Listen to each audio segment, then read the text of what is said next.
BFM Business, BFM Crypto, la chronique.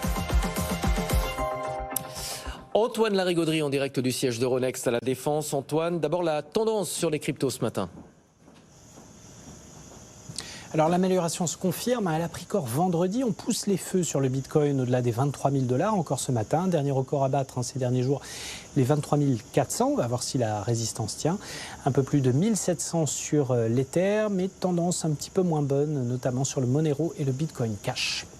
On va revenir, Antoine, ce matin sur le dossier MicroStrategy. Son PDG, devenu grand gourou du Bitcoin, va prendre du recul et céder ses fonctions opérationnelles à un nouveau directeur général.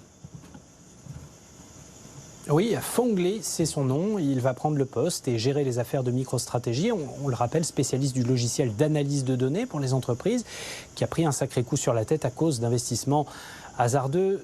Bon, disons-le, catastrophique sur les crypto-monnaies, notamment sur le Bitcoin. Le titre perd 57% en bourse sur un an.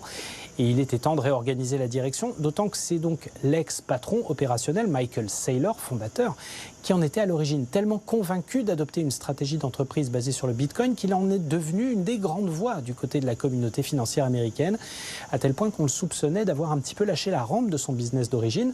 Donc Michael Saylor prend du recul, mais c'est une drôle de prise de recul. En gros, il reste président exécutif de MicroStrategy, membre du conseil et surtout responsable direct des investissements. Donc en gros, on donne quelques gages en termes de gouvernance, mais autant dire qu'en réalité, Michael Saylor est désormais plus engagé que jamais sur son nouveau dada. D'ailleurs, il l'a dit encore il y a quelques jours à travers certains tweets, le Bitcoin est la meilleure idée, il n'y en a pas d'autre.